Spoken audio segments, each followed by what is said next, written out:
So far, no one has shown any interest in buying this land.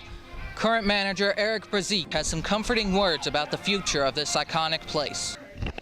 While it may seem like fun and games, these kids have learned a lot with building, mathematics, engineering, and creativity. For some people, hockey is a cold and dangerous sport. But for Scott and his family, it was a tradition. With the idea of warm weather all over the country, it's no wonder that kids and adults are anxious to go outside and play. Since its debut in 2001, this exhibit has taken place all over New York State, but this is the first time that it's taken place here at City Hall.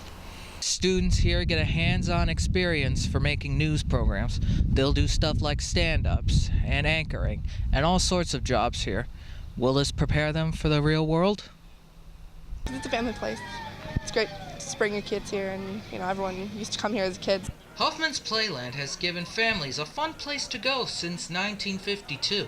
The park is well known for having classic rides like the Ferris wheel,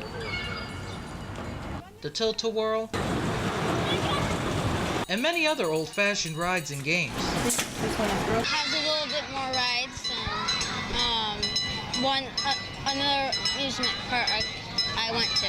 But that is not the only reason people have been coming for the last 61 years. It's family owned, the friendly staff, everybody's extremely nice, and there's not too many places like this in the area.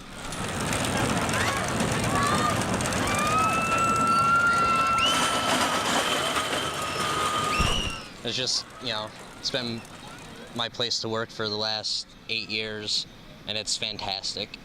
It was announced that owners David and Ruth Hoffman have plans to retire after operating it for over 40 years. So far, no one has shown any interest in buying this land. Current manager Eric Brazique has some comforting words about the future of this iconic place. One day we'll close, but contrary to belief what people have read or saw on the news, that's not going to happen anytime soon. So, anyone who wants to relive their childhood, or anyone who wants to check this place out, has the opportunity. At Hoffman's Playland in Latham, for NSRT News, I'm Stephen Simmons.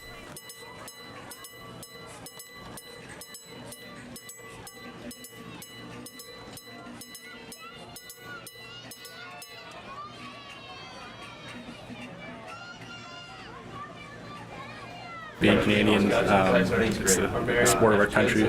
Wedgwood started playing hockey as a little boy in Ontario, and he still continued to play when he came to America when he was 15 years old. Although he was playing a sport, Wedgwood said that his body weight was a challenge he had to face. Growing up, I wasn't always the best shaped kid, so eating habits and things like that were something that I really, I'm still struggling with and trying to get on top of. On the ice, it may seem he's only blocking goals, but it can get brutal during a game. Maybe pucks off the head or the throat. For some people, hockey is a cold and dangerous sport. But for Scott and his family, it was a tradition. The family's really into it, relatives and whatnot. Wedgwood's father and brothers played hockey when they were boys, so you could say hockey was a big part of the Wedgwood family. For me to be able to do what I'm doing is special for myself just as much as for my family. While it's his job to stop other people from scoring goals, Wedgwood doesn't want to stop his own. In Albany, Stephen Simmons, NSRT News.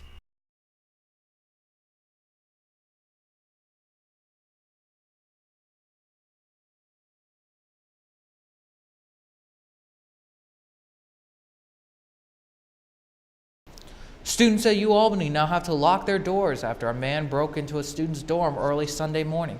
The victim told police that when she woke up, she saw a man touching himself inappropriately. When she screamed, he ran away. Campus police currently have no suspects, but an email was sent to UAlbany students explaining the situation. It was 11 years ago that America lost its favorite neighbor, Fred Rogers. Pittsburgh was where the television program Mr. Rogers' Neighborhood was filmed. Sabina Longo was there to see how the people in Pittsburgh honored their neighbor.